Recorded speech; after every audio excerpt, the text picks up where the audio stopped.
nje nanyuzwe nubwo satani urumika wowe satani urungabaye ibitero byinshi ariko Yesu abakozi bakubatevera murakora ko ni ikintu cyiza, ni ikintu kimeze neza cyo kwishimirwa ku munsi wa Pasika.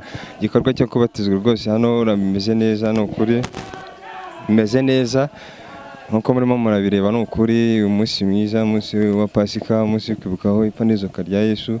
Ubona ko ni ibintu bimeze neza, ni ukuri kandi ni byiza cyane. Ubona ko ni ikintu rwose kidasanzwe cyo kwishimira, cyo kunezerwa mu gihe nk'iki ngiki, ni ukuri kuko twirukira ubutunzi bw'isi tukabubura. Iby'isi nta mumaro bifite, ariko naje gusanga ukurikiye Imana ariho harimo agakiza gakomeye, kuko Imana ni byose. wowe satani urungabaye ibitero byinshi ariko Yesu wanjye ambereye maso, ariko Yesu wanjye ambereye maso. abantu bishimye, baranezerewe, bameze neza, ntawabona uko abivuga, ariko uko biri kose Imana ni nziza kandi Imana iraryoshye. Gusa ikintu cyanejeje ni ukuntu hari urubyiruko, ni ukuntu urubyiruko rwitabiriye. Ni ukuri kubatizwa ntabwo biba bikomeye, ntabwo biba byoroshye, ariko ubona ko urubyiruko rwaritabiriye kandi ni ikintu cyiza. Ni toya watangira bibwira abakunzi ba Kuba TV. Twa Mazimaka Pacifique. Ndabona unezerewe, wishimye cyane. Urumva umeze gute mu mwanya nk'uyu w'igikorwa cyo kubatizwa? Meze neza, ndumva nakiriye Yesu nk'umwami n'umukiza. Nkaba nzukanye nawe mu mazi n'ubugingo. Urumva wishimye cyane? Wishimye. Wafashe icyemezo gute nk'iki ngiki cyo kubatizwa? Uracyari mutoya, uracyari urubyiruko, ibyo ukorana ko muri Misiri biteye ubwoba. Wafashe icyemezo gute? Numvishe muri njyewe nshatse kwakira Yesu. Numva nyine ngiye kubatizwa kugira ngo mbe numva mbohotse mu mutima wanjye, nyizwe n'ibyaha byanjye. Ubuntu we ubutumwa asigira urubyiruko rungana nawe mu gihe nk'iki ngiki kugira ngo narwo rwitabire cyangwa se rwumve icyiza cy'agakiza n'umunezero w'agakiza? Icyo nabwira urubyiruko, icyo nabwira ni ukwakira Yesu, kuko muri Yesu ubonamo ibintu byose, ibyo twifuza byose niho biri. Icyo nabwira rero, baze babatizwe, bakire Yesu nk'umwami n'umukiza kandi banihane. Nko mu gihe umaze mu gakiza, urana icyiza cy'agakiza wabwira abantu ari nk'ikihe?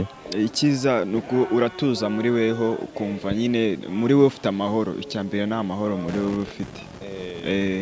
Yarakoze cyane. Watangira bibwira abakunzi ba Kuva TV, babwira nuko mba umunsi umeze nuko kumereye mu mwanya nk'uyu umaze kubatizwa. Nitwa Nduwayo Brian. Kubatizwa ni ikintu cy'ingenzi, kuko nka buriya bimfashije mu kugira nyine mu kugira nk'ikimenyetso mu bantu bazajya mu ijuru. Ukana ko aracyari mutoya, aracyari urubyiruko. Wafashe icyemezo gute cyo gukizwa? Ufata umwanya wo gukizwa kugira ngo ufate ubyemeze bize muri wowe, wabigenje ute? Nakurikiye nyine amagambo mama yantozaga nkiri umwana. Nyine nagiye nkura antoza gukunda Imana, gusoma Bibiliya, none bingejeje aho mbatizwa. Urumva ko ni ikintu cyiza cyane. Nk'ubutumwa basigira urubyiruko rugenzi rwawe narwo rungana kugira ngo ruze gukizwa? Abatarabatizwa nabo nibaze babatizwe. Aha hari abashumba benshi, hari abapasiteri bazi kubatizwa, nabo baze nabo babatizwe, ntacyo bitwaye. Abakunzi ba Kuba TV nk'uko murimo murabireba, gusa icyiza gihari cyo nabwira ababyeyi bafashe abana babo kubigisha agakiza no kumenya inzira y'agakiza, uko mu rubyiruko rwinshi rutandukanye rumaze kubatizwa aha ngaha, n'abagiye batozwa n'ababyeyi cyangwa se bakabigisha icyiza cy'agakiza, bakabwira ko kuba muri Yesu ari cyo kintu cyiza kandi gifite umumaro. Biba byiza rero ababyeyi nkamwe namwe iyo mufashije abana banyu kubatoza ubutumwa bwiza no kugira ngo bakure muri Yesu Kristo, birushaho kuba byiza, birushaho kuba byiza cyane, kandi umwana akura neza, agakura yubaha Imana ndetse akavamo umuntu w'umumaro mu gihe kizaza. Rero turabashimiye abakunzi ba Kuba TV ko murimo murabireba igikorwa cyo kubatiza kirasoje. Tubashimira kuba mwafashe umwanya wo gukomeza kudukurikirana. Mwamese komeza bareze umugisha, kandi tubibutsa kuba mukora subscribe, gusharinga kugira ngo ubutumwa bwiza bugere hose, kugira ngo inkuru nziza y'agakiza igere no kuba batayizi. Umwami Yesu akomeza bareze umugisha. Murakoze. Shalom shalom.